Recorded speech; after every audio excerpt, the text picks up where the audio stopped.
Muy buenas tardes a todos, encantados de recibiros aquí en el Aula García Polavieja de nuestra casa de ICADE. Empezamos con este proyecto de vuelta a clase con, y que esperamos pues que sea de vuestro agrado y que tengamos la oportunidad de darle mucha continuidad, ¿no? Quiero saludar. Tenemos aquí presente por parte de la asociación a la presidenta, a la secretaria, al vicepresidente y a algunos vocales. Por parte de la universidad también tenemos a Íñigo Navarro, a otros profesores. La vicerrectora, encantado. También, también de Audemac tenemos a Bruce Taylor, de la Universidad de Mayores, que sepáis que tenemos una Universidad de Mayores extraordinaria. También, representantes de diferentes bufetes, especialmente de URIA, que están aquí. Y, muchos invitados, especialmente porque uno de los objetivos es que esta experiencia de estar en clase en ICADE, que hemos tenido los que hemos estudiado aquí, pues que también la compartamos con nuestros familiares, seres queridos, nuestra pareja, etcétera, y que que puedan pues transitar por estos pasillos que a todos nos dicen algo un poquito especial, ¿verdad? Os cuento un poquito antes de pasar al tema de hoy y a la persona a la que queremos reconocer hoy. Hablaros un poquito de la asociación. ICADE Asociación Profesional, pues nos dedicamos a unir un poco a este colectivo de antiguos alumnos, a darles servicios y fundamentalmente lo que más visual son los premios que damos. Damos todos los años unos premios de carrera consolidada, fulgurante, proyecto empresarial, proyecto solidario. Este año vamos a darlos el día 1 de febrero en el Aula Magna, así que todos los que estéis aquí estáis también invitados a venir a conocer a estos premiados que realmente tienen una experiencia interesantísima y nos van a contar qué sacaron de ICADE y por qué su éxito profesional o el de sus proyectos. También hemos creado, en colaboración con la universidad y a propuesta de la asociación, los premios al personal de administración y servicios de la universidad, que es una novedad en el mundo de las universidades y que, ya llevamos 2 ediciones y esperamos continuar. Y, por otra parte, pues, habitualmente hacemos conferencias, charlas, normalmente los jueves a las 7:30 de la tarde, sobre temáticas que os puedan ser de interés. De hecho, si el que no reciba nuestra información, luego, con las azafatas, pues nos pueden dar su correo electrónico y lo incorporamos a la lista de correo para que reciban la información de las sesiones que vayamos proponiendo, ¿no? Vamos a hablar del proyecto que empieza hoy, la vuelta a clase con. Nosotros queríamos, de alguna forma, desde la asociación, poner el foco, igual que lo hemos hecho en el personal de administración y servicios, y lo hacemos en los alumnos que han conseguido pues, unos éxitos empresariales, pues no olvidar a otro colectivo que es el de profesores, ¿no? Y nos planteamos el unir una idea inicial, que era lo de tener un detalle con el querido profesor o querida profesora, con la experiencia de volver a clase, de volver aquí, estar aquí, sentados. Bueno, esto ha cambiado un poco, ya no es como cuando algunos estuvimos aquí hace 40 años, ¿no? O más, pero lo que queremos es tener esa sensación. Y de ahí el decir, oye, ¿por dónde empezamos, no? ¿Cómo elegimos a qué persona vamos a pedirle que nos dé una clase magistral y con ella, pues, tener esta experiencia y también ese agradecimiento y reconocimiento que nosotros queremos hacer, ¿no? Nosotros teníamos pensado, y fue la idea antes de verano, de que esta primera sesión fuera con una profesora como era Valentina Gómez Mampaso, que algunos la habéis tenido, otros no, pero en especial para mí era muy especial. Y no ha podido ser porque nos dejó. Ya en su momento retrasamos el proyecto porque a la espera de que pudiera ser y no ha podido ser. En el futuro, pues, lo que queremos es recibir las propuestas de los antiguos alumnos para pues, hacer esta lista, que puede ser muy larga, pero que, poco a poco iremos volviendo a clase con pues, diferentes profesores, profesoras, para tener esta experiencia, ¿no? Lo que haremos también, después de tener la clase magistral, es bueno, pues, entregar un recuerdo especial a nuestro profesor. Se ha diseñado por parte de Guillermo Gaunas Vivas un trofeo, un recuerdo muy especial, que está hecho por una ONG que se llama Ayuda 3D. Está hecho con el material con el que se hacen las prótesis para los brazos, las piernas, etcétera, que esta asociación lo que hace es, digamos, producirlas y llevarlas a África para aquellas personas, pues, que no tienen esa posibilidad, con lo cual, bueno, tiene ese puntito también de originalidad y de especial el detalle que vamos a querer tener con nuestro homenajeado de hoy, ¿no?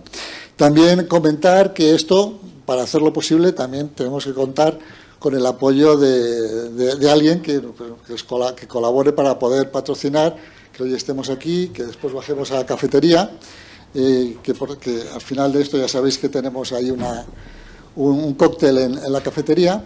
Hay dos a la vez, no os equivoquéis, que el nuestro es el del fondo, ¿vale? Habrá una...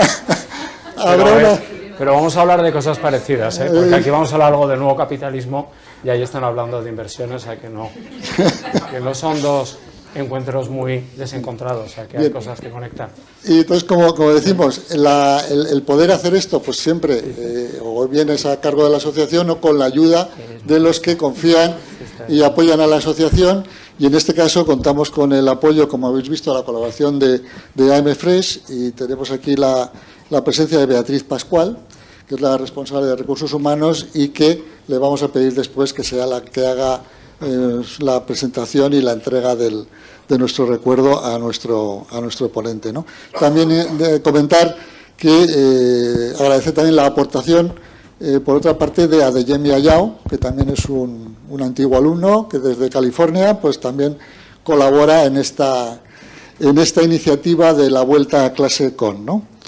Y nada, y ahora vamos a pasar a lo que nos ha reunido hoy, que es estar junto a nuestro profesor, con Federico de Montalvo.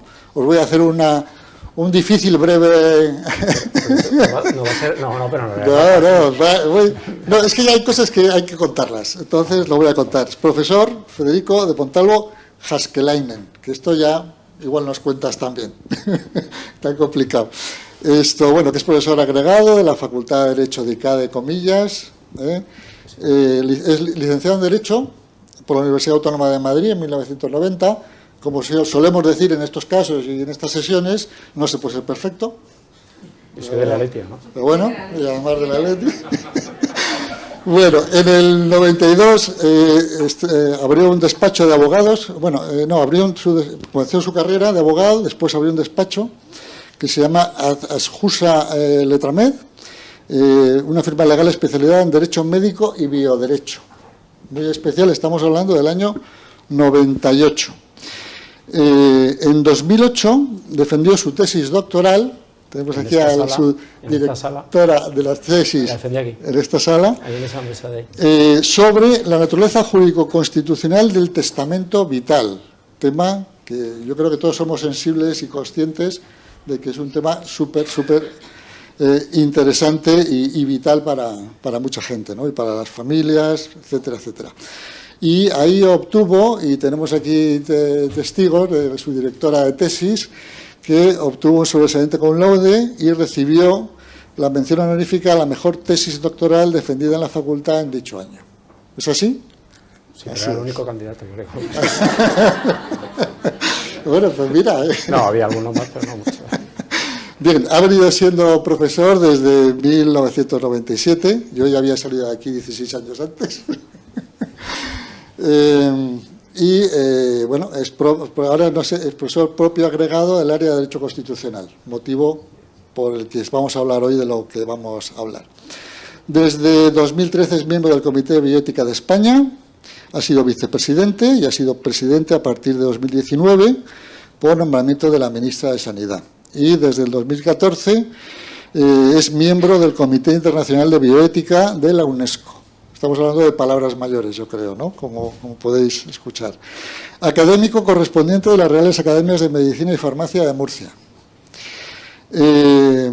También forma parte del Grupo de Expertos para la Estrategia Nacional de Vacunación frente al COVID-19 desde septiembre de 2020. Y miembro de las juntas directivas de la Asociación de Juristas de la Salud, de la Asociación Española de Gestión de Riesgos Sanitarios. Ya no estoy. Ya no, bien, ha sido. ¿Miembro del Comité Científico de la Revista Derecho y Salud? Tampoco. ¿Académico ordinario de la Pontificia Academia para la Vida del Vaticano? Por el nombramiento del Sí. Santo Padre, sí.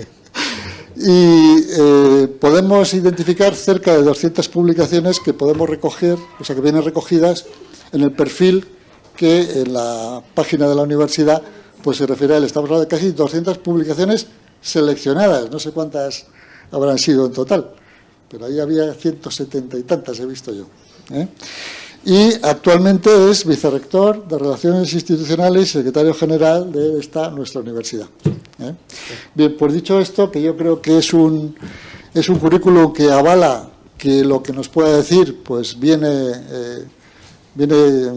repleto de experiencia, de conocimiento, de sensatez, etcétera. Hoy nos va a hablar de un tema que voy a leerlo porque es complicado de explicar, es ¿cabe lawfare en un estado de fair law? Una reflexión constitucional sobre la crisis de la democracia.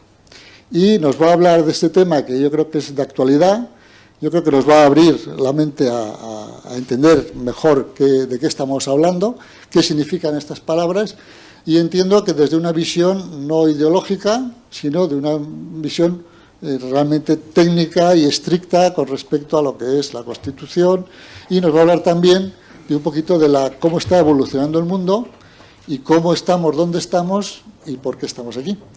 Así que Federico de Montalvo es el profesor con el que hoy asistimos a clase. Adelante. Pues nada, empiezo.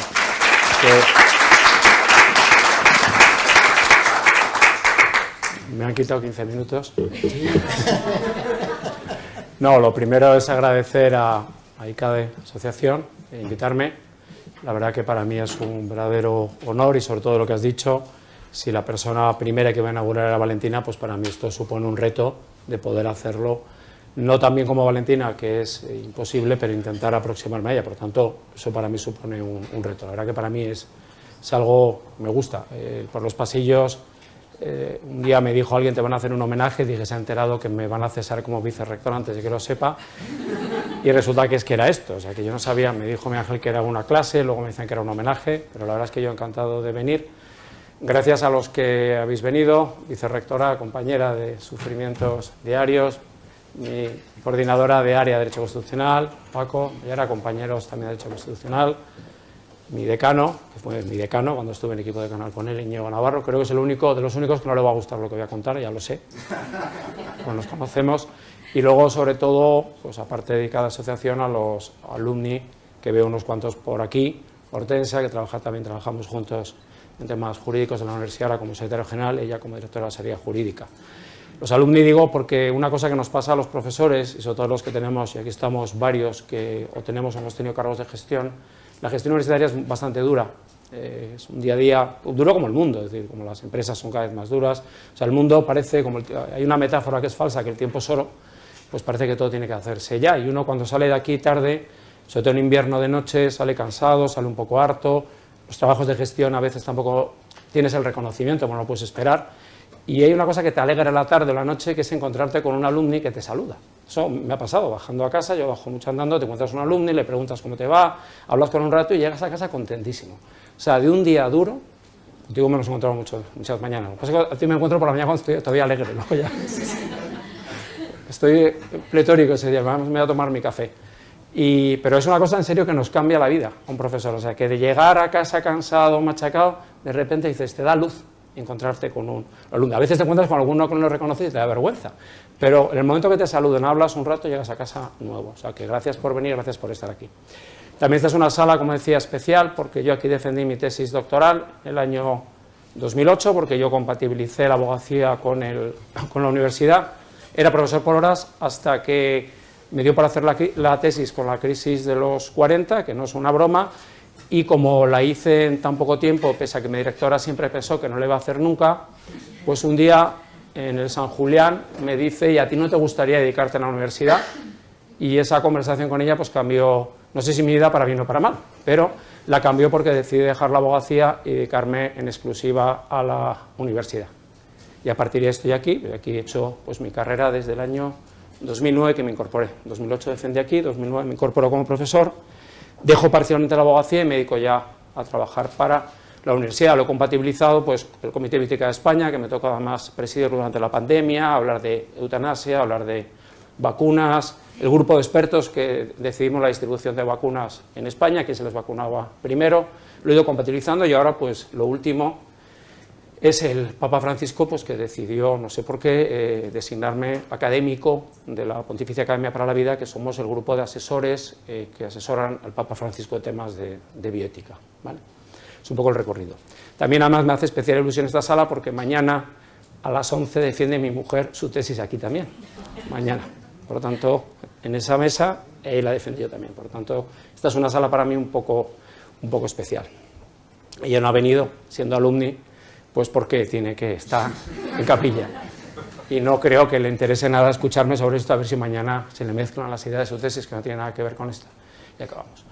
Yo cuando me dijeron que me llamó mi Ángel, me preguntó, ¿te apetece participar? Nos gustaría que vinieras. Yo pensé, ¿qué puedo hablar? Porque yo, es verdad que me invitan mucho a hablar de temas de eutanasia, porque estuve muy metido en los informes del Comité de Bioética de España. He escrito mucho sobre ese tema, he hablado pues, del inicio de la vida, testamento vital, temas de vacunas, bioinvestigación. Ahora mismo mucho estoy hablando de, por ejemplo, con Uría, estoy haciendo cosas también de temas de inteligencia artificial, ponencias que hacemos, inteligencia artificial y salud, con la gente de Teresa Pazares, que acaba de dedicarse a una mejor vida ahora.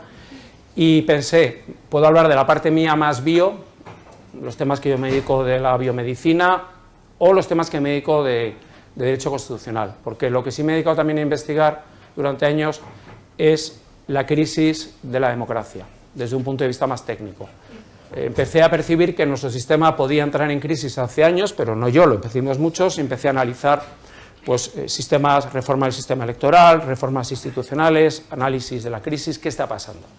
Y pensé, hombre, en la situación en la que estamos ahora, creo que se puede hablar de este tema, porque este es el tema, ahora mismo. Ese título me lo inventé o sea, lo de Ferlo me lo he inventado, no lo he leído en ningún sitio, se me ocurrió en un congreso de Derecho Sanitario en noviembre, que fui, estoy en la Asociación de Derecho Sanitario, y estaban dos magistrados, uno de ellos de la Sala Segunda, de los que estuvo en el proceso, en el juicio del proceso, y otro que estaba en la Sala Tercera, o estaba en el Tribunal Constitucional, y les hice una pregunta y al principio comenté esto un poco para sacar el aplauso del público, para reconocer a los jueces la labor que hacen en España, y se me ocurrió decir lo de fair law. O sea, me vino a la cabeza, me dice, law fair, fair law. Me pareció un juego de palabras interesante, porque fair law no existe, tampoco law fair realmente existía, es un palabra inventado hace poco, y además en sitios un tanto peculiares, pero me pareció interesante porque la verdad es que lo que yo sobre todo estoy es asombrado.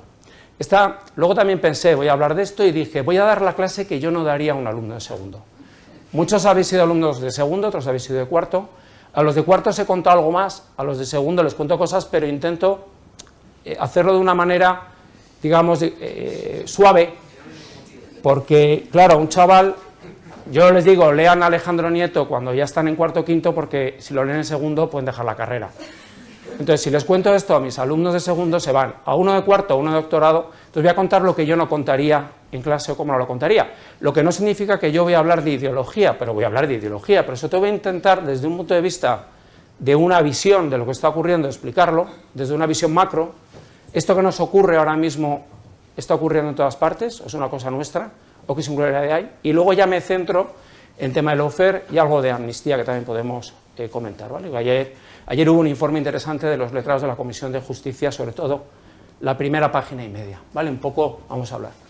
Un minuto de publicidad, yo sé que alguno habéis ido, pero yo creo que es un proyecto bonito que acabamos de inaugurar.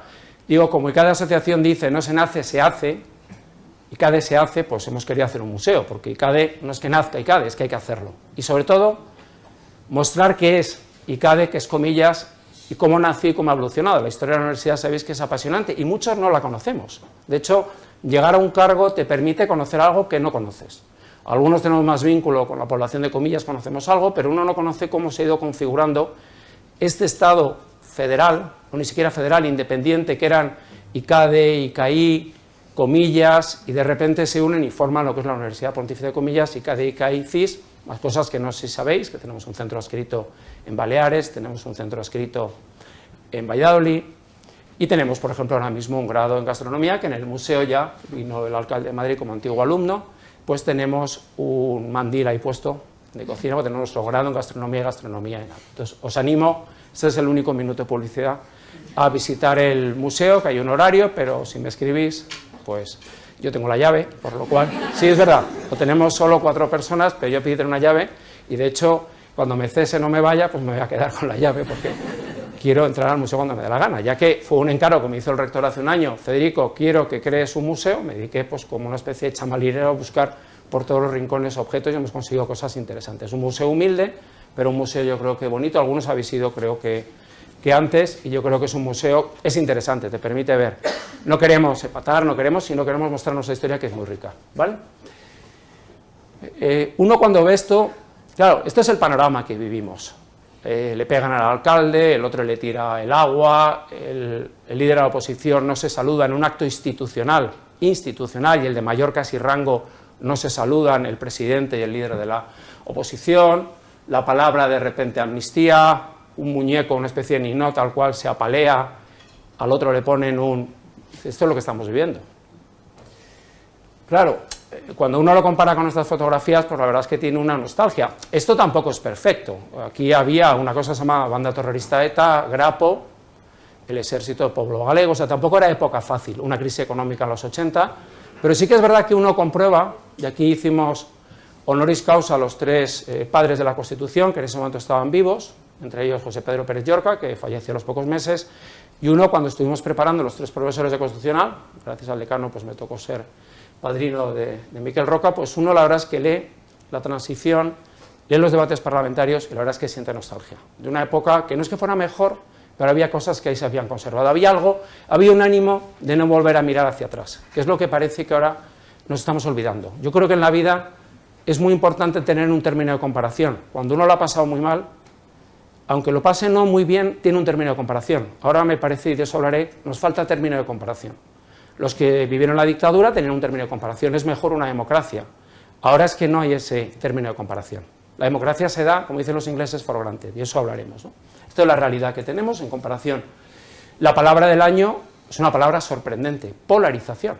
Esta es la palabra que ha elegido la Fundación RAE como palabra del año, lo cual, esta es la palabra española del año. Esto nos dice lo que es España, desde el punto de vista lingüístico.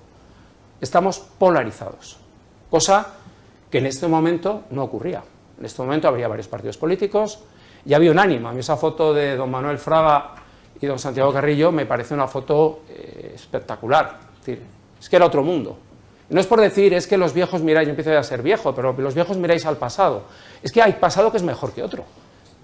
En el siglo XX ha habido pasado que ha sido mejor que otro, no nos engañemos. Cuando la gente decía, es que esto de los años 30, tal, es que miráis al pasado, los principios del siglo no era mejor, pues acabamos como acabamos, ¿no? Polarización. Hay una metáfora que a mí me gusta mucho, que es la metáfora del jurista persa. Esto, yo no sé si es obra de él. Pedro Cruz Villalón es un catedrático de Derecho Constitucional de Sevilla, fue presidente del Tribunal Constitucional, y Pedro Cruz Villalón escribió un libro llamado La curiosidad del jurista persa. El jurista persa es una metáfora que se refiere, yo la he usado en algún artículo, y de hecho quiero publicar una cosa en breve, una tribuna que quiero hablar del jurista persa, él la usaba para decir, si un jurista que vive persa, un gran sabio en las montañas de Persia, no conoce nada de España, solo conoce los principios del derecho, la teoría general del derecho, y viene a España y observa cuál es nuestra organización territorial, ¿qué diría que es España? De manera objetiva. Una idea parecida a la que tiene también Ronald Dworkin sobre ese juez Hércules. Pero ese jurista, ¿qué diría de España? Entonces yo hace poco lo pensaba, yo como cuando corro, por eso me caigo corriendo, se me empiezo a pensar cosas raras, porque uno tiene que pensar cosas raras para olvidarse que está corriendo y no agotarse. Entonces pensaba, ¿y si un jurista persa viniera ahora a España y viera todo esto, qué diría? lawfare, diría, estos señores han vivido 40 años, 50 años bajo un régimen no democrático. En España no ha habido Estado de Derecho. Estamos usando conceptos que vienen referidos a momentos históricos a los que se llega cuando se llega desde modelos no democráticos. A mí eso me preocupa. De hecho, la palabra polarización tiene que ver con eso. ¿Vale? Entonces, ¿qué diría él? También otra cosa curiosa. El rector, no el actual rector, el anterior rector me pidió, en el contexto de la pandemia, yo creo que fue un poco por el protagonismo de la pandemia, me pidió que diera la lección inaugural. La verdad es que es una cosa en la universidad, también Maribel dio la lección inaugural sobre la reforma de la Constitución, y yo me dijo, habla de la pandemia, y a mí se me ocurrió hablar pues un poco de lo que ocurrió durante la pandemia, no la parte de vacunas, que hablé algo, que es donde estuve más involucrado, en el tema de quién se vacunaba, quién no, quién se vacunaba antes, en el tema también del Estado de Derecho, que parece, de hecho, acaba de otra vez de entrar en crisis con las mascarillas, habéis visto, ya nadie sabe lo que el Consejo Interterritorial decide, hemos estado 2 años gobernados por el Consejo Interterritorial, y es una rara avis, nadie sabe lo que es, ni lo que vale, ni quién decide, ni a quién afecta, si a los ciudadanos o a las comunidades autónomas, nadie lo sabe. Entonces, cuando me pidió la lección inaugural, que la tenéis, luego la he ido mejorando y algún día la publicaré, pero la tenéis en la página web, se llama Mentiras, Pandemia, Estado de Derecho. Es un poco un guiño a esa película, sexo, cintas de vídeo, y pues era un poco mentiras, pandemia y tal. ¿Por qué? ¿Por qué? Aquí estoy dando la lección inaugural. El maestro, ¿por qué? Porque ahí empecé la lección diciendo, los profesores de Derecho Constitucional, cuando entramos en el aula, tenemos la sensación que estamos mintiendo a los alumnos. Es una sensación extraña. Yo llego al aula y le cuento al alumno una cosa y en el fondo, lo que le contaba antes al alumno que ahora me escucha dirá, usted me ha mentido, profesor Montalvo, usted me ha hablado de un mundo que no es. Y al alumno actual le cuento lo que está ocurriendo, le digo que yo empiezo a dejar de creer en el Tribunal Constitucional cuando he sido un defensor del poder contramayoritario y he escrito mucho sobre eso. Estoy mintiendo. O sea, hay mentiras. Y eso, el derecho constitucional, los profesores de derecho constitucional, ¿por qué mienten? ¿Por qué mienten? Ahí citaba, y además era un guiño a profesores, pues cuando hablaba, por ejemplo, la profesora Álvarez Vélez les explica a los alumnos el papel del monarca en la moción de investidura, la designación del candidato a la moción de investidura, pues decía, no, esto le dedicamos 2 minutos porque el papel del rey lo recibe, es un acto muy simbólico, tal. Fijaros, la situación. Núñez Feijóo, Pedro Sánchez, porque han nombrado a uno. Cuando el profesor Astarloa hablaba de los decretos ley, en urgente serena necesidad, el decreto ley es una figura ahora se han inventado una nueva, en esa especie de alquimia o experimentación constitucional tenemos la nueva figura de la proposición de ley que propone el gobierno. Es otra figura ya, o sea, ya es una vuelta de tuerca. Pues todo eso. La moción de censura nunca triunfa en España, se usa para debilitar, recuerden Felipe González que la usó para debilitar y luego el fortalecerse en el año 82, pero nunca Hernández Mancha, el fracaso. Oiga, usted me está mintiendo, usted es un mentiroso. Ya decía Luis García Montero en un libro reciente, que es que este es el mundo de las mentiras. Decía, antes me costaba encontrar las mentiras en minúscula en las verdades, y ahora me cuesta encontrar las verdades en minúscula dentro de las mentiras. A lo mejor es que estamos viviendo un mundo de mentiras, cada vez hay más mentiras. Por tanto, los profesores de Derecho Constitucional lo que hace es lo que hace todo el mundo, por tanto no hacen nada especial. También Gabriel Albiac dice que la mentira es el inicio de la filosofía. En la filosofía comienza con la mentira. Esto es una mentira y ahí empieza la paradoja, la contradicción, la búsqueda de la verdad. Por tanto, tampoco es nada malo, la mentira es el origen de la filosofía. De hecho, los que sois alumnos de Derecho sabéis que tenemos derecho a mentir, está reconocido constitucionalmente. El derecho a no declararse culpable, estoy mintiéndole, que yo la he matado y no se lo voy a decir. Es un derecho fundamental a mentir. Por tanto, la mentira es el origen de la filosofía. La mentira es habitual. La mentira es un derecho fundamental. ¿Por qué tenemos que ponerle problemas a mentir? ¿Es malo mentir? ¿Por qué todas estas verdades se han transformado en mentiras? ¿Por qué todo eso que nos sonaba como un orden perfectamente? Yo he ido modificando mi asignatura menos que Maribel, la de segundo, he ido modificando en algunas cuestiones que era como la limitación de los derechos fundamentales, lo daba como estaba muy bien resuelto, ahora le dedico un par de días a explicar que no está tan bien. Lo damos como, esto está, viene algo, un estado de alarma de excepción está todo resuelto en la Constitución. Y visteis que no estaba resuelto. No sabíamos quién decidía, si el Supremo, el Constitucional, la Superior de Justicia, se cierran los bares en Bilbao, en Alicante no se cierran, en el otro. Un poco lo general. Lo general. Por cierto, los profesores, que no está, creo que no ha salido por ahí, también los profesores tenemos un problema. Que nosotros, de Constitucional, nos dedicamos mucho al estudio de la norma, a diferencia de los sociólogos, y poco al estudio de la realidad. Y veremos que las cosas que se producen fuera. Entonces nos obsesionamos en leer cosas y la realidad se nos está escapando. Eso nos pasa. Por eso los profesores que mintamos. Es que estamos viendo lo que vemos en la norma, lo que nos gustaría, el deber ser. Los sociólogos, por eso yo cada vez estudio más sociología o filosofía, porque esos son los que nos dicen el ser, no el deber ser. Por eso me interesa mucho lo que no es derecho, porque me dice lo que es el ser. Porque para el deber ser vemos que no está siendo el deber ser lo que tendría que ser. Esto lo dice Zaragoza. No, os ponía esto porque un poco lo general. Esto, ¿por qué ha cambiado todo? ¿Por qué nos encontramos con un panorama que estamos hablando de conceptos, términos que en España eran inasumibles o que nunca pensamos que fuéramos a llegar a hablar de ellos después de más de 50 años de una experiencia histórica única, de las mejores que ha habido en el mundo? Es decir, la experiencia histórica del desarrollo económico y democrático de España es inigualable. Hay pocos países que lo han desarrollado también, De hecho, somos referentes. Yo creo que el cambio, por ejemplo, político en Polonia reciente tiene que ver con que Polonia quiere entrar en la línea de España e irse fuera de los radicalismos. Polonia empieza a saber la España de los 80-90, porque la que está llegando ahora el dinero que llegó a España en los 80-90. Lo general, ¿por qué estamos viendo todo esto? Aristóteles hablaba de los ciclos de formas de gobierno. Él tenía una teoría que era que las formas de gobierno van cambiando, que no pensemos que todo es permanente, sino que la democracia acaba. Entonces nosotros estamos ya en una fase, podríamos pensar, del final del ciclo. Todo es cíclico, nadie viene para quedarse, estamos en un ciclo. Esto es lo que decía, os contaba antes, esto lo dice Gustavo Zaragoza, que fue presidente del Tribunal Constitucional italiano, profesor de Derecho Constitucional italiano, también dice eso, que miramos mucho a la norma, nosotros nos dedicamos a la norma y hay que dedicarse a lo que está ocurriendo en la realidad.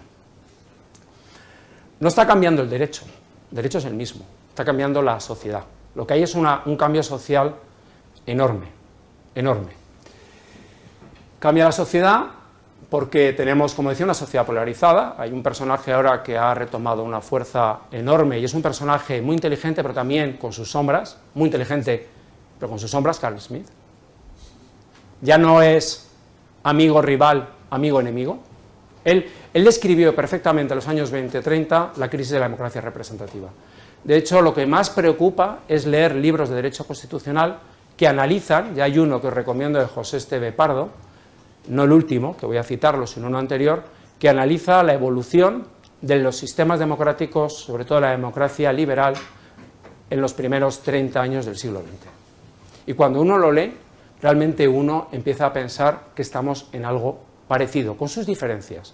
Pero hay elementos que empiezan a parecerse, hay algunos elementos, sobre todo el cambio social, que es lo que acaba determinando crisis. Pero vivimos situaciones donde el enemigo, el término memoria histórica, que para mí, sinceramente, hay una parte, yo creo, de reconciliación que no se cerró, pero yo creo que hay que saberlo balancear. Si esto es revisar la transición para considerar que la transición fue un pecado que cometimos, a mí eso me parece bien. Porque objetivamente la transición puede tener sus defectos, pero fue uno de los proyectos históricos más importantes de España, y negarlo, es que ahora podemos negar cualquier cosa, como ahora vamos a hablar también del relativismo, se puede negar. Pero si es para eso, a mí no me vale, no me vale. Y ahí hay un problema, volver a hablar del pasado. Anda que no nos hemos quitado el pasado encima para volver a ponernos las alforjas del pasado. Hay una crisis económica, encubierta, rara, porque además esta crisis económica, los que sabéis de economía, es rara, porque se está cargando todos los parámetros tradicionales de la economía. No se puede producir empleo si no hay esta tasa de crecimiento, y lo producimos sin esa tasa de crecimiento. Hay una inflación, deflación, es una situación económica nueva, que incluso yo creo que a los que sabéis de economía está despistando porque se producen elementos que no se esperaban que se produjeran. No es la economía tradicional, no se están produciendo las cosas tradicionales, sino que hay cosas nuevas. Por tanto, es un contexto de cambio social. España tiene además otro elemento, que yo lo vinculo con todo el respeto, en cierto modo, al populismo, que es el elemento nacionalista extremo, que es el populismo nuestro, gran parte del populismo. Nosotros además tenemos el elemento del problema territorial, el hecho territorial que nos lo complica, que no lo hay en todos los estados, en algunos lo hay. En Francia es el elemento local, el elemento agrícola, con lo de que termina ese populismo, esa Francia agrícola que se ve fuera, que es la que en el Reino Unido hizo que saliera el Brexit. El Reino Unido, ellos tienen su elemento local, nosotros tenemos un elemento también que lo complica más, que es la organización territorial y sobre todo. Esta frase de Luis G. Martín, que no es un hombre sospechoso, escritor, ha sido asesor de la ministra de Cultura, dice, y por último, que el fracaso de estos días, culminado ayer, hablaba, fijaros ya hace tiempo, hace unos años, por el Parlament, con todo el tema del proceso, el inicio del proceso, la declaración de independencia del Parlament, no será el fracaso de los padres del 78, no es el fracaso del 78, es el fracaso de los herederos de los padres del 78 que no han sabido gestionarlo bien. Es la vuelta a la España que lo construye para destruirlo, esa España que lo construye bien para luego a continuación destruirlo. La parte un poco de tranquilidad, Peter Meyer, que tenía un gran libro escrito hace muchos años, Gobernando el vacío, lo que dice es que lo relevante, y él habla de esto hace años, lo relevante del contexto actual es que esto se hace, no solo que todo apunta hacia lo mismo, hacia una crisis de la democracia representativa, sino que esto está ocurriendo en todas partes. Eso es el consuelo. O sea, que el consuelo es, lo que estamos viendo en España es algo español, no, lo estamos viendo en todas partes. De hecho, el triunfo en Iowa, aunque Iowa es un estado muy conservador, pero el fenómeno Trump es un fenómeno realmente muy sorprendente. Trump va a ganar condenado, o sea, Trump va a estar gobernando desde la prisión, va a ser una cosa, va a conseguirlo. Se habla de que hay fijaros, un extraordinario fortalecimiento de la sociedad. No es que haya una sociedad civil, la sociedad cobra una presencia fuerte, un debilitamiento del Estado, una separación del Estado-sociedad, pero no una separación de la política-sociedad. A la sociedad le gusta la política, pero no le gusta el Estado. Y eso es complicado. En Cataluña lo que gusta, lo digo con todo el respeto, la política, pero no el Estado. No hablo del Estado español, le gusta la política. Es una sociedad muy politológica, cuando habíamos construido una sociedad institucionalizada, no politológica, que es lo que estamos viviendo.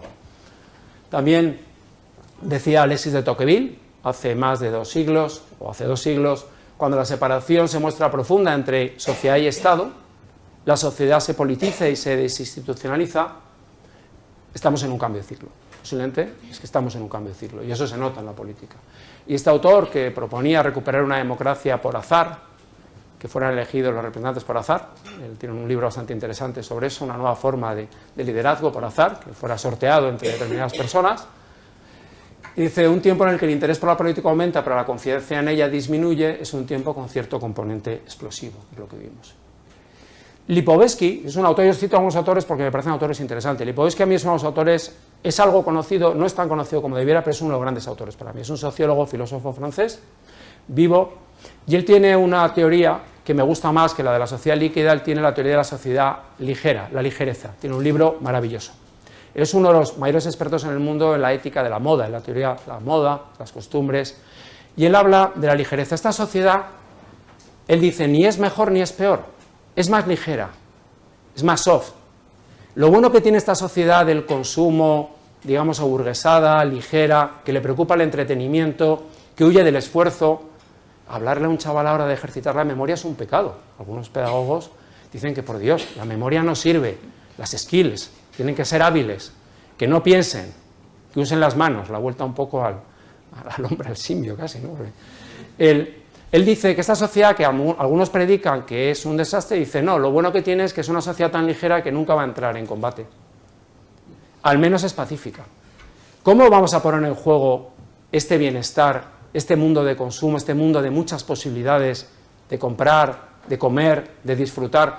¿Cuánto hemos tardado en olvidar la pandemia? Entonces él dice, no es malo ni bueno, es una sociedad distinta, pero a lo mejor hay que ver el lado positivo. De hecho, él me recuerda mucho, fijaros también lo que el otro día escribía Fernando Savater en una pequeña tribuna, mucho humanitarismo, pero poco humanismo. Hay gente que le duele el mundo, hay gente que le duele el Amazonas, pero no le duele su entorno. Se le duelen cosas. De hecho, os recomiendo ese libro. Para mí, yo no lo conozco a los autores, lo compré de casualidad, es pequeñito, el de Hipocondría Moral. El libro de Hipocondría Moral es extraordinario. Una sociedad que tiene hipocondría moral, que le duele el medio ambiente, le duele todo.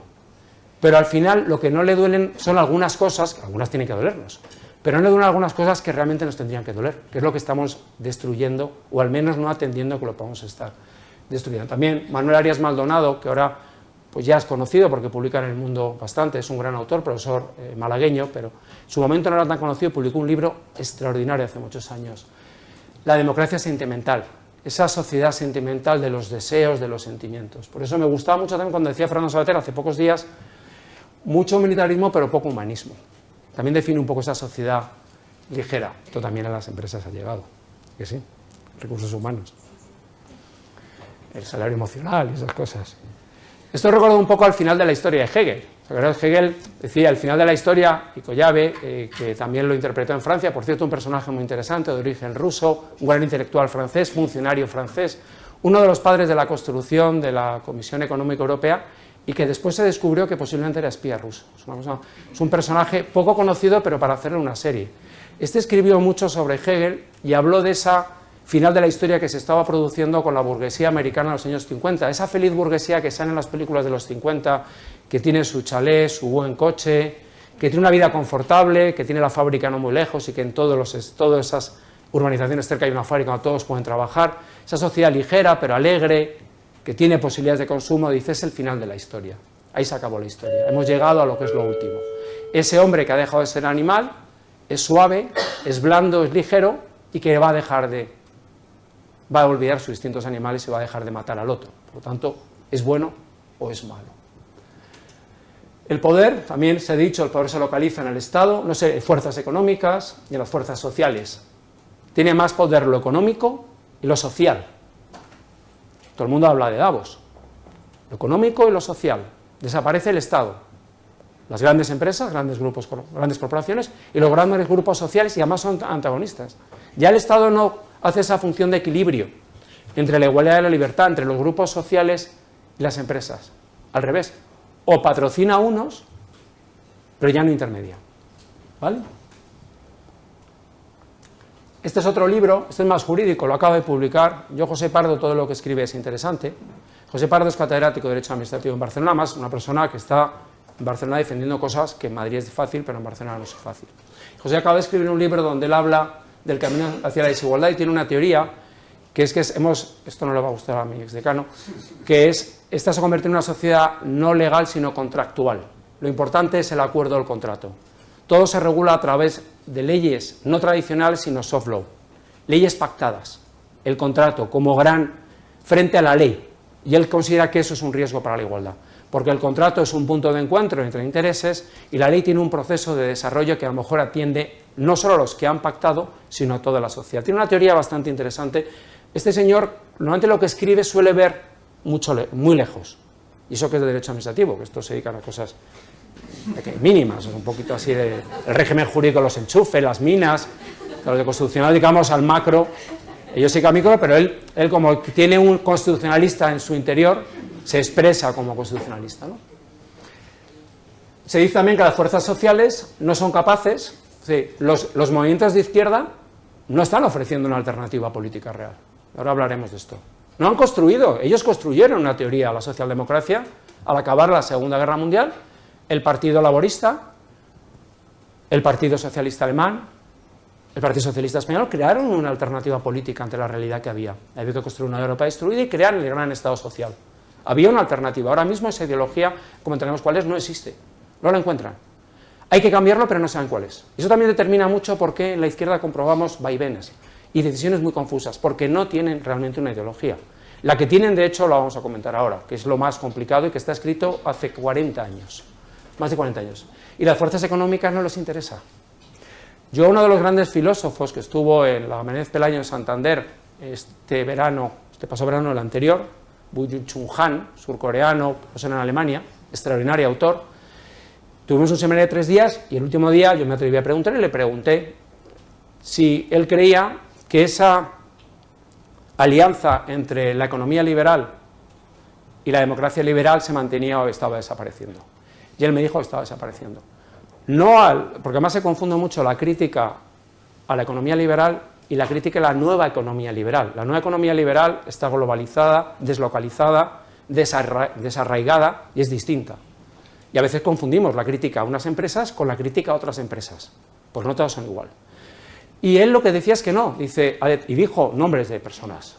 Una de ellos, además, se empeñó en llamarle todo el rato montaña de azúcar, no voy a decir cómo se llama, todo el rato, y decía montaña de azúcar, él no le interesa la democracia liberal, porque es más compleja, porque esos partidos no llegan a acuerdo, moción de censura, elecciones. Lo que le interesa es un modelo autoritario, porque dice lo que hay que hacer y ya sé a lo que voy.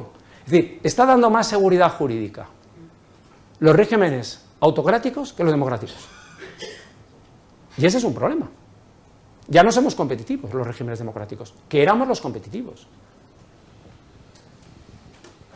También, interesante, Daniele Innerarity dice algo. A mí esto es una frase que leí hace años, me acuerdo en un avión, en un artículo de él que está escondido, es un gran autor, Daniele Innerarity, y esto lo tiene escondido, pero para mí es de las ideas más brillantes que tiene él. Es una idea sencilla, pero yo la leí hace años y me pareció muy interesante. El problema de la democracia, ¿por qué está en crisis en parte? Porque no enamora. Cuanto mejor funciona la democracia, más aburrida es. Es que lo divertido es irte a la sede de un partido a gritar. El pactar, el pensar en la prudencia, el llegar a acuerdos, y que hay que buscar el mal menor, eso es muy aburrido. El juego del Parlamento, el activismo es muy bonito. Los que habéis vivido los 70, era una etapa preciosa. Uno podía ir a la universidad con un libro y sentirse un sujeto peligroso. Soy peligroso. Le he pasado a un compañero mío un libro de Borges, que no nos pille la policía. Era una etapa apasionante. Estábamos construyendo un nuevo régimen. Huíamos de los grises. Ahora es que es aburrido. Va tan bien que es que nos aburre. Y él dice, el problema es el desencanto. Ponemos tantas expectativas y luego es que no hemos formado democracia. Hemos dado la democracia por sentado. Esto está y ya está. Y por eso la democracia, no hay una narrativa heroica de la democracia. Cuando la democracia ha sido mucho más heroica, hay una narrativa heroica del populismo. Y la gente lo que quiere son narrativas. Somos seres narrativos. Y la narrativa del populismo engancha. Engancha mucho más. La nuestra es aburrida, la del derecho tradicional, la que más. Vete a convencerle a alguien de que la amnistía es que no es atractivo, es técnica jurídica, lo que interesa son, y nos hemos equivocado, nuestra narrativa ha sido la narrativa de la razón sin emoción. Y la razón tiene que dotarse de emoción sin perder la objetividad para hacerse atractiva. Y en democracia tenemos ese problema. No le interesa a nadie las verdades de toda la vida, porque ahora hay nuevas narrativas que son más apasionantes. De hecho, todo esto, además, empieza el año y el mes que yo nací. Esto me encanta por eso, porque lo he encontrado en un libro. Os recomiendo ese libro. Está medio, no es fácil encontrar. French Theory o Teoría Francesa. Extraordinario. Pues es uno de los grandes libros que he leído. Y no es muy conocido. Además, él no es profesor, es un bibliotecario. Responsable de la biblioteca en Estados Unidos. Él dice que todo lo que estamos viviendo, lo dice hace 20 años, comenzó en octubre del 66 en la Johns Hopkins University. ¿Por qué? Es un poco exagerado, pero empieza a apuntar. Ese día, la Facultad de Sociología invita a un congreso a los grandes maestros de la sospecha franceses, Foucault, Derrida, a todo ese grupo. Y llegan señores que en Francia no querían ya ni escucharles. Se habían dado cuenta que lo que les estaban contando con la deconstrucción era un despropósito. Y llegan a Estados Unidos. Y en Estados Unidos los sociólogos americanos se enamoran de ellos. Y la deconstrucción se convierte en una de las corrientes intelectuales más importantes en Estados Unidos. De hecho, leeros otro libro, el de Acemoglu, el último sobre el poder tecnológico, dice que la liberalización de las empresas tecnológicas en Estados Unidos es en parte culpa de que les formó a los jueces del Supremo, en la escuela de formación de los jueces, un jurista ultraliberal. Y tuvo tanta influencia que esos magistrados, y era tan buen profesor, que cuando les llegaban cosas de libertad de empresa, primaron la libertad sobre la libre competencia, sobre un mercado regulado. Y ellos cuentan, esas clases determinaron lo que está viniendo ahora, una economía sin mucha regulación. Me pareció. El libro es un libro, a lo mejor, estos señores tienen un problema. Han escribe artículos encuadernados, y esto realmente lo que escriben, con todo mi respeto para ellos, son 500 páginas que en 100 páginas lo habrían solventado. Pero escriben. La deconstrucción. ¿Por qué la deconstrucción? Porque cuando llega la desconstrucción, todo es discutible. Lo que estamos viviendo es deconstrucción constitucional. Ahora mismo tú le puedes contraargumentar Si tú a alguien le dices que la amnistía es inconstitucional por A, B y C, te puede decir que lo que estoy planteando es una visión tradicional, heteropatriarcal, que realmente responde a algo reducido y que las normas sirven a la sociedad y que no existen principios ni reglas que limiten el poder transformador de la norma.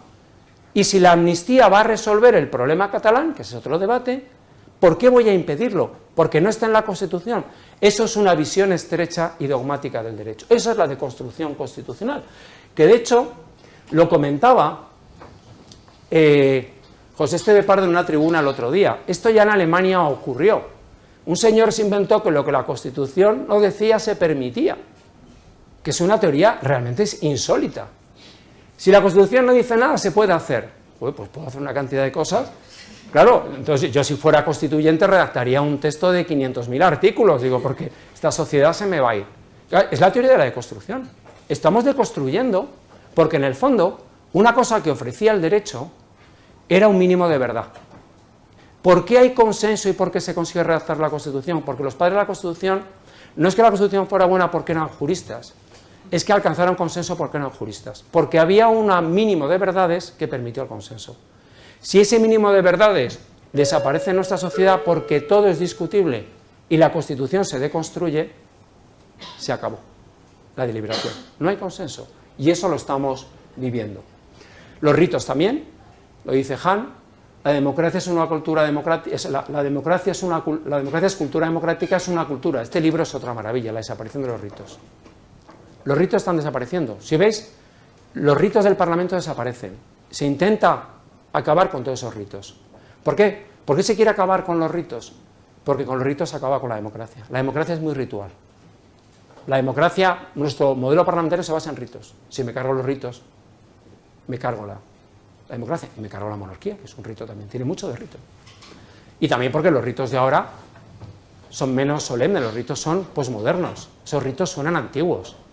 Esos ritos del rey en el discurso de Navidad, suena muy antiguo, y es otro problema. También Giovanni Sartori, otro extraordinario autor, premio Príncipe de Asturias, en ese momento era Príncipe de Asturias, autor italiano, de los tipos más sabios, yo creo, del siglo XX, escribió un libro de los últimos que fue muy criticado, porque él decía que estamos en la sociedad favoreciendo la diversidad, cuando la sociedad debe funcionar intentando respetar la diversidad, pero promover cierta visión. La promoción de la diversidad, una cosa es aceptar la diversidad y respetarla, y otra cosa es promoverla. Y ahora mismo se promueve la diversidad. Y promover la diversidad acaba con el consenso. Cuanto más diversos seamos, y él lo decía, lo que pasa es que fue entendido como xenófobo, se le criticó como xenófobo, y no estaba diciendo eso. Estaba diciendo que estábamos promoviendo una nueva cultura, que era una cultura diversa. Estábamos desatando los únicos puntos de unión que teníamos.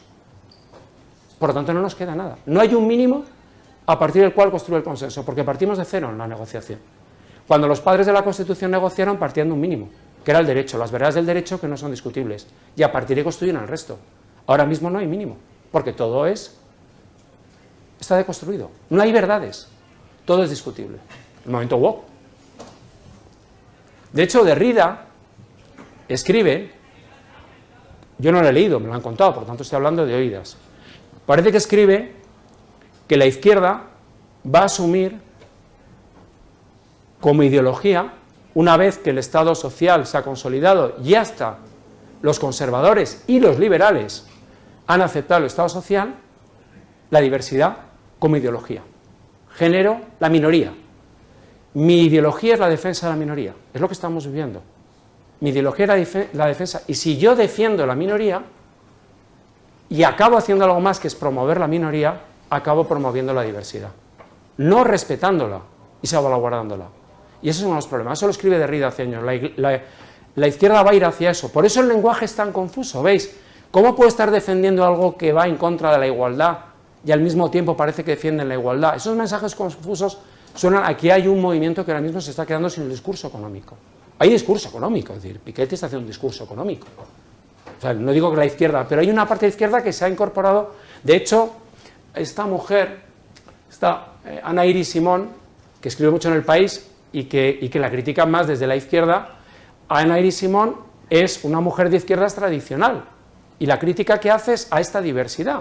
Tiene un artículo que dice sumar y los deseos que generan monstruos. Habla de la confusión ahora mismo, todo deseo es un derecho. Hemos confundido deseos y derechos.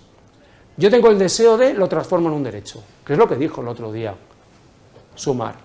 Los deseos deben ser derechos, vamos a conseguir, pero los deseos de hecho no tienen nada que ver. Los derechos son una categoría mucho más seria que los deseos pueden ser animales, irracionales, y los derechos son otra cosa. Decía Pellegrino, uno de los padres de la bioética y profesor de Georgetown, o sea, la Compañía de Jesús, dice, los fines no son lo bueno, el bien porque nosotros lo deseemos, sino que los deseamos porque son el bien. Se confunde deseos y derechos. Por tanto, esta es una sociedad también que ha transformado deseos en derechos. Ha avanzado hacia la diversidad. Víctor Lapuente, en su decálogo del buen ciudadano, vivimos en un binomio de los deseos. El de enriquecernos a una costa de romper los usos y costumbres de los negocios, enriquecernos como sea, y a una expensa, la nueva derecha nos ha dado licencia para enriquecernos como queramos, obviando los deberes hacia nuestra sociedad, y la nueva izquierda nos ha concedido licencia para adoptar la identidad cultural que queramos. Es el mundo de los deseos. Hay que ser emprendedores, por la mañana y por la noche decidir tu género. Entonces, hablar de los emprendedores no está mal, y se enfada conmigo la vicerrectora, pero a veces, cuando le preguntas a un chaval, quiero ser emprendedor, y le preguntas qué va a hacer, y dices, Dios mío, no sabe lo que es un emprendedor. O sea, es lo que ha visto en muchas series. Lo concreto, ya vamos acabando y así dejamos un espacio. Lawfare. Esto es lo general lo que quiero decir, mi opinión, es que lo que estamos viviendo es consecuencia de cosas que ha arrastrado, es decir, no es un problema de España, esto no es ni Puigdemont ni Pedro Sánchez, es algo que realmente se ha ido pergeñando durante años por falta de cuidado, por aburrimiento, por falta de narrativa, y estamos en una situación que yo creo que ahora mismo no es extremadamente buena, no es buena. Para mí es peor. En cosas mejor, pero es peor. Políticamente es mejor, peor. No hay debate, no hay diálogo. Hay una separación, hay un binomio. O sea, la palabra polarización, que sea la palabra de moda, debía preocuparnos. A mí es lo que más me preocupa, que esa palabra sea la palabra de moda. Y la Fundación RAE tampoco son unos señores polarización. Pero es un fenómeno global. Tenemos que hacernos a la idea de que esto está ocurriendo en todas partes. Nosotros tenemos los problemas de identidad territorial, que nos generan algún ruido más, alguna complejidad más. Un sistema electoral también con sus complejidades. Recordad cuando se pensó que el multipartidismo iba a acabar con la fuerza negociadora de los partidos nacionalistas regionalistas, y cómo sigue igual, no ha cambiado el panorama, seguimos con el mismo panorama, es idéntico al panorama que vimos en las negociaciones con pequeños partidos nacionalistas regionalistas. Esa es la visión general. La visión ya concreta, lawfare, que es uno de los ejemplos de esta deconstrucción constitucional. ¿Qué es esto del lawfare? Lawfare sabéis que es la combinación de warfare y ley. Es usar el derecho como instrumento de guerra para acabar con el contrario. Esa es la definición ahí, la que nos da la FUNRAE: persecución judicial, instrumentalización de la justicia o judicialización para la política. Pero realmente lo que estamos hablando en España es de instrumentalizar, usar a los jueces para con intención perseguir a aquellos oponentes políticos con los que quieres acabar. Usar el derecho como una excusa para acabar con ellos, ¿no? Es una palabra muy dura, ¿eh? Estamos hablando, los que sois juristas, estamos hablando de prevaricación del Poder Judicial. Es que la palabra lawfare es extremadamente dura. Los jueces han prevaricado para perseguir políticamente a personas por sus ideas. No han prevaricado porque les ha pagado un empresario o un sindicato dinero. Es que han prevaricado para acabar con la democracia. Decir esto, digo que tiene un contenido fuerte, o sea, son palabras muy gruesas. Acciones judiciales emprendidas en el ámbito de la política, el uso de procedimientos judiciales con fines de persecución política, desacreditación o destrucción de la imagen pública. Esta es la palabra que estamos usando. Esto es lo que se recoge en el acuerdo. Yo esto todavía no sé a quién se le coló esto, sinceramente, pero esto para mí es un error de fondo. Porque el acuerdo, si lo lees entero, no es un acuerdo, tiene el problema económico, el problema igualdad. Pero la verdad, cómo se recoge, fijaos, la ley de amnistía para procurar la normalidad, o sea, para procurar la plena normalidad política, institucional y social como requisito para abordar los retos del futuro. Esta ley debe incluir tanto a los responsables como a los ciudadanos que antes o después han sido objeto de decisiones, procesos. En este sentido, las conclusiones de las comisiones de investigación. O sea, se va a investigar a los jueces para determinar si esos jueces han usado el derecho para perseguir a los ciudadanos, pero partiendo de la presunción de que es muy probable que hayan usado el derecho para perseguir a los ciudadanos. Claro, esto, uno cuando luego se lee la Constitución, van a llamar al juez Marchena a una comisión parlamentaria. Cada uno empieza a leerse la Constitución y dice el 117. La justicia me va a decir, ¿esto qué es? Jueces. O sea, si a una comisión parlamentaria creo que puede ir cualquiera salvo un juez. Precisamente porque es el garante. El día que el juez vaya a la comisión parlamentaria, y acabaré con eso enseguida, está el problema, porque es el garante de los derechos. Otra cosa es la prevaricación. El juez lo que tiene que ir es ante un tribunal penal que le procese y le condene por la comisión de un delito que además tiene un tipo grave, como vamos a ver. Pero si leemos la Constitución, el 117 define una separación del poder político y jurídico, porque la experiencia que vivimos al final de la primera mitad del siglo XX es la que nos hizo ver que el poder judicial tiene que estar separado. ¿Sabéis el único Estado que no tiene poder judicial nominalmente, aunque sí, no le llama poder judicial al poder judicial? Le llama Administración de Justicia. Francia. ¿Por qué? Porque Francia sigue en el modelo de que la ley lo puede todo. Pero Francia cambió. Y Francia se dio cuenta que si el Parlamento tiene la última palabra y no hay un poder de naturaleza pseudojudicial, Tribunal Constitucional, que controla al Parlamento, ocurre lo que ocurre en los años 30.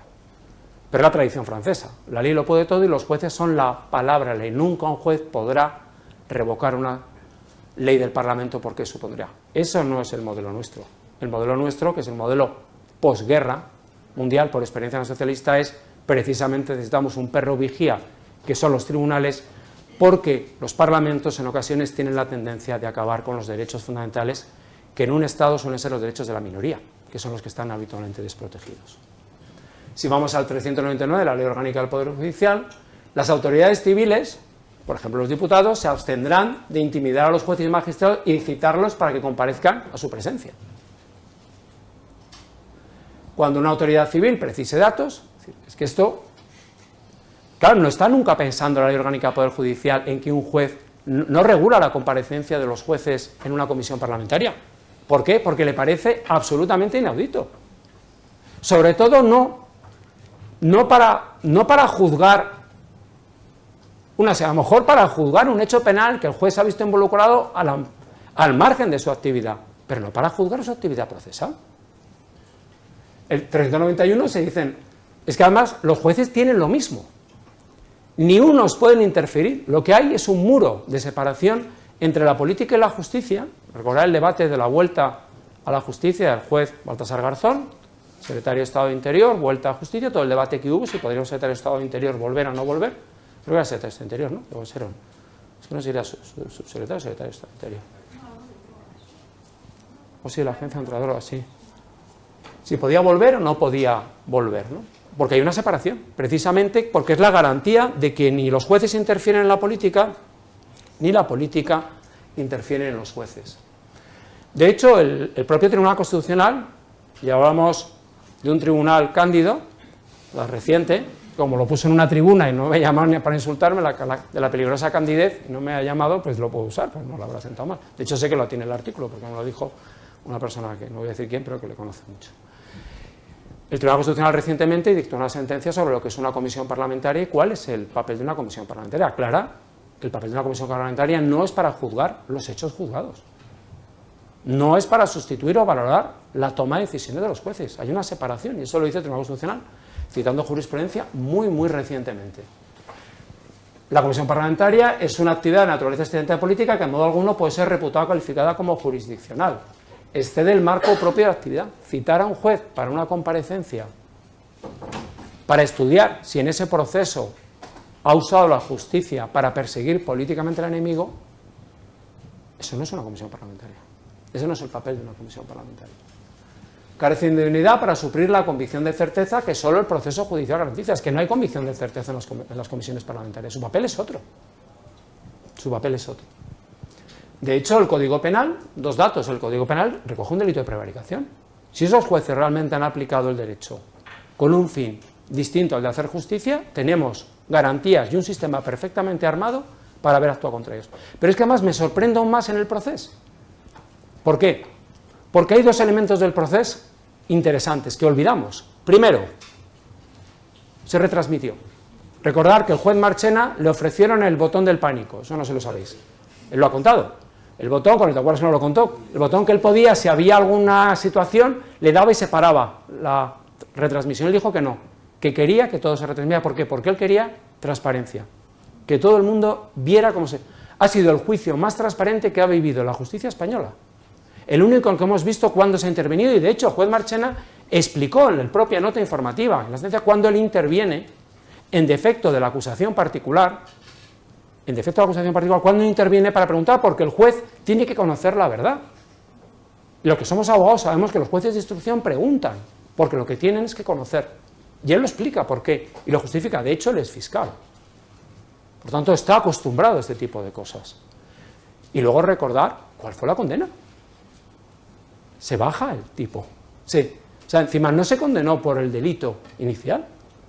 Por cierto, la sentencia es unánime.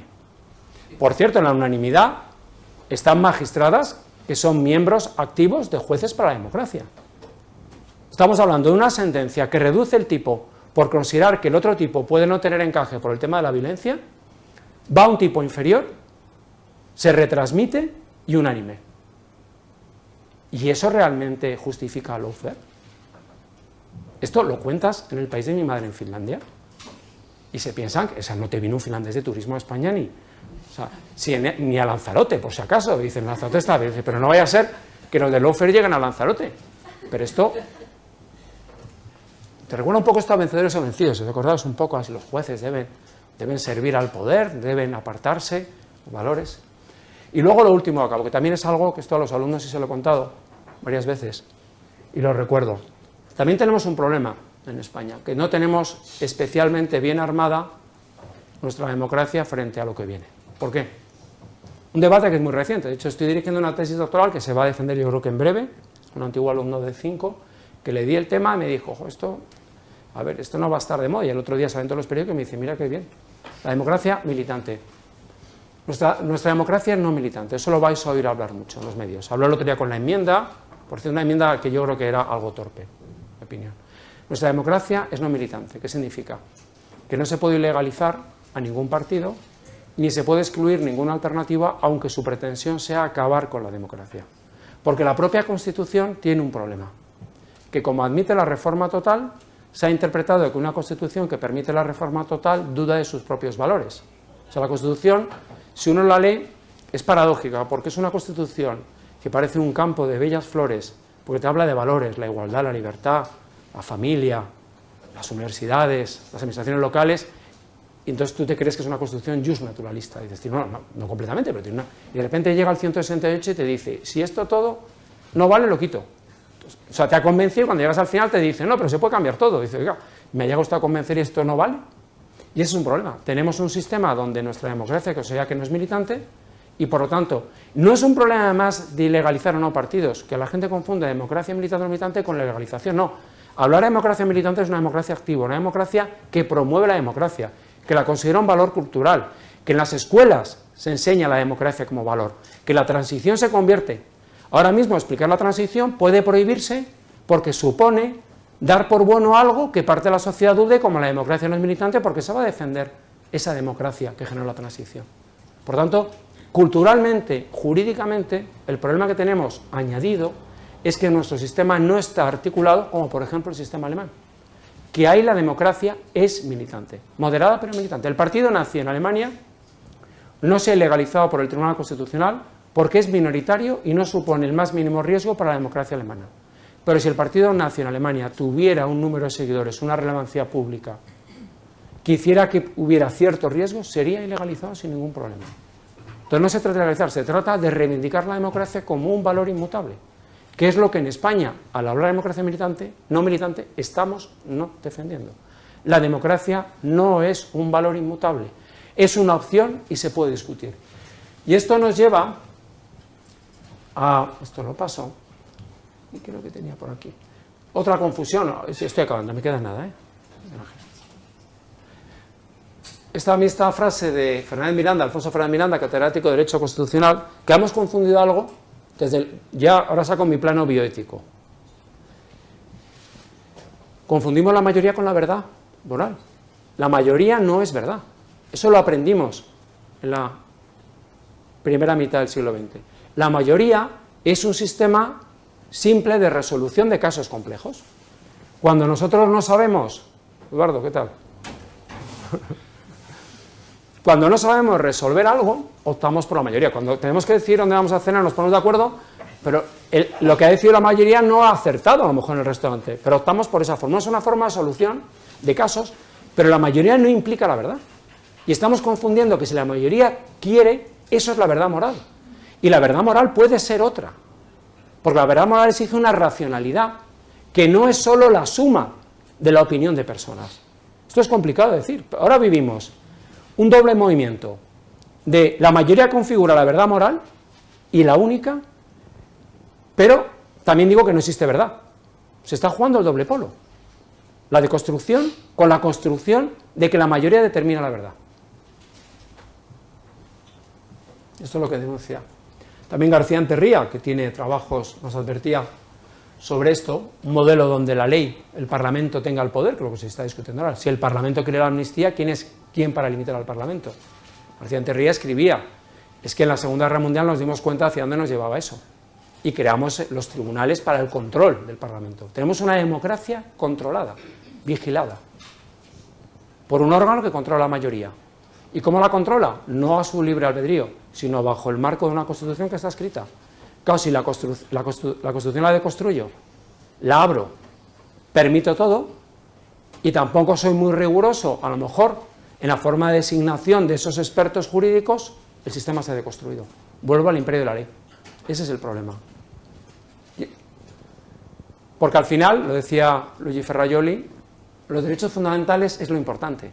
Si lo importante no es la democracia, ni la división de poderes.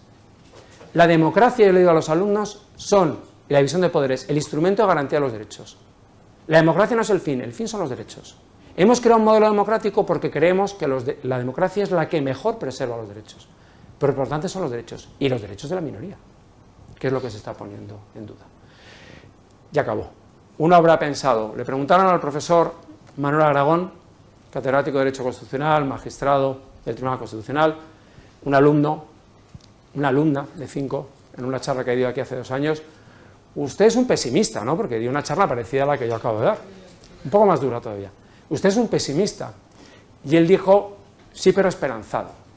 Algo así dijo. Y a mí me ha gustado, se lo encontré el otro día y encontré una cosa que ponía pesimista y luego pensé lo del vaso.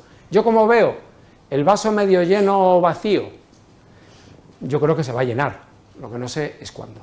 Pero por lo tanto soy un pesimista esperanzado. Y como siempre acabo, cuando hablo de un tema de estos que dejo un sentimiento un poco a, Dios mío, este señor me ha amargado la noche, pues suelo poner este arco iris, doble arco iris que hice tiene mucho que ver con la universidad, porque es la playa de Gerra, que está muy cerca de Comillas, pues un día lluvioso es Cantabria lo bueno que tiene, que es una cosa única que tenemos en Cantabria, que son los arcoíris dobles. Esto lo dije un día en Oviedo, en una charla sobre Big Data, y una señora me vino enfadadísima, digo, no ha entendido nada del Big Data, pero lo de la foto, y me vino con una foto de Cudillero diciendo que había también un doble arcoíris, y que eso también había en Asturias. Entonces, y nada, esto es lo que os quería contar, y si queréis, nos da tiempo, abrimos un pequeño...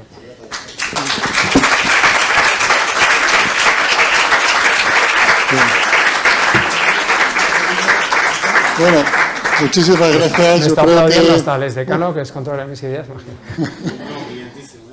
Yo creo que bueno, muchas ideas para hablar muchas horas, ¿eh? No, y autores, también os recomiendo algún autor porque es bueno, hay cosas que se pueden leer y que... ¿Da tiempo a leer tantos libros? Como no duermes, ¿no? No duermes. No. Ahora leo menos, ahora leo Excel y certificados académicos, reconocimiento. Qué barbaridad.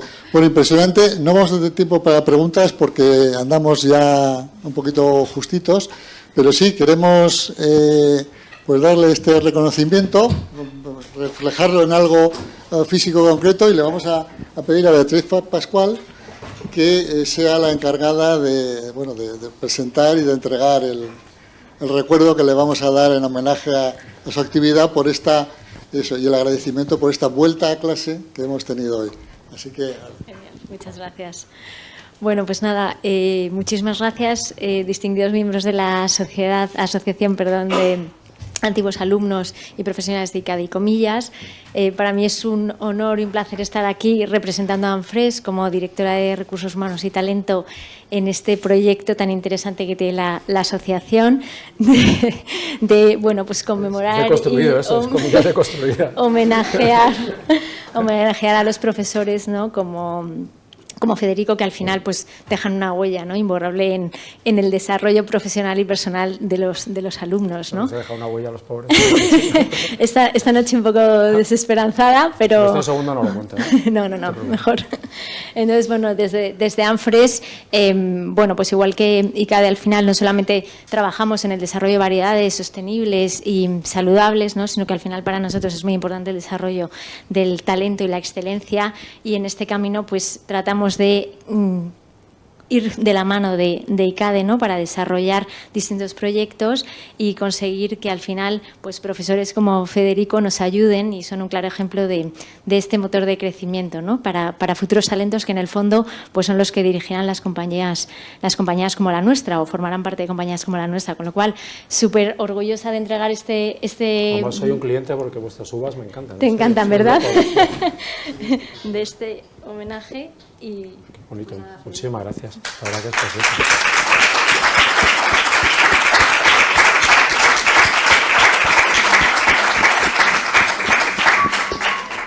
Habéis deconstruido el pobre azulejo de mí.